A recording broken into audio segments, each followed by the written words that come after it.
മക്കളെ ഈയിടെയായിട്ട് കണ്ട ഒരു വാർത്ത, ഇന്നലെ പേപ്പറിൽ വന്ന വാർത്തയാണ്. 5-8 ക്ലാസ്സുകൾ ഇനി ഓൾ പാസ് ഇല്ല എന്നുള്ളതാണ് വാർത്ത അല്ലേ. നമ്മൾ 5ാം ക്ലാസ്സുകാർ വളരെ ശ്രദ്ധിക്കേണ്ട, നമ്മൾ എന്തായാലും അറിഞ്ഞിരിക്കേണ്ട കാര്യമല്ലേ. എന്താ കാരണം? കഴിഞ്ഞ വർഷങ്ങളിലൊക്കെ 5ാം ക്ലാസ്സിലൊക്കെ എന്തായാലും പാസ്സാക്കുമായിരുന്നു.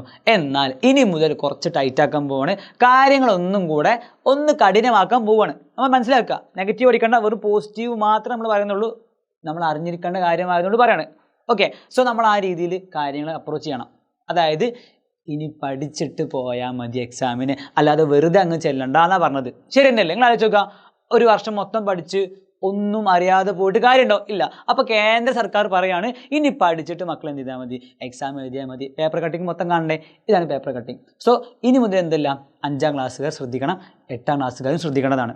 എന്നാൽ നമുക്ക് കേരളത്തിൽ ജീവിക്കുന്ന, കേരളത്തിൽ പഠിക്കുന്ന നമുക്ക് ഒരു സ്പെഷ്യൽ കൺസിഡറേഷൻ ഉണ്ട്. അതായത് നമ്മുടെ SCERT ഡയറക്ടർ പറയാണ്, എന്താണ്, നമ്മൾ അങ്ങോട്ട് പെട്ടെന്ന് എന്ത് ചെയ്യുന്നില്ല, അങ്ങോട്ട് തോൽപ്പിക്കണമൊന്നുമില്ല. എന്താ ചെയ്യുന്നത്? നമുക്ക് വേണ്ട സപ്പോർട്ട് നൽകുന്നു, കുറച്ചും കൂടെ കാര്യക്ഷമമായിട്ട് കാര്യങ്ങൾ ചെയ്യുന്നു, അങ്ങനെ അധ്യാപകർക്ക് വേണ്ട നിർദ്ദേശം നൽകുന്നു. അങ്ങനെ നിങ്ങൾ പുറകിൽ നിൽക്കുന്ന ആളുകളൊന്നും കൂടെ സപ്പോർട്ട് ചെയ്ത് നമ്മൾ എന്ത് ചെയ്യാണ്, മുകളിലേക്ക് എത്തിക്കാനുള്ള ശ്രമങ്ങൾ ആരംഭിച്ചു കഴിഞ്ഞു എന്നാണ് പറഞ്ഞത്. ഓക്കെ ആണോ? അപ്പോൾ നിങ്ങൾ പേടിക്കണ്ട, സാറേ ഈ വർഷം ഞാൻ തോറ്റു പോകുമോ, അങ്ങനെയൊന്നുമില്ല. പക്ഷേ നമ്മൾ ശ്രദ്ധിക്കേണ്ടതുണ്ട്, ഇനി അങ്ങോട്ട് കാര്യങ്ങൾ അത്ര എളുപ്പമല്ല. നല്ലതിനാണ്, പോസിറ്റീവ്സ് ആണ്, നെഗറ്റീവ്സ് ഒന്നുമില്ല. ഓക്കെ അല്ലേ? അപ്പോൾ എൻ്റെ മക്കൾ ഇനി ചെയ്യേണ്ട കാര്യം ഇത്രമാത്രം.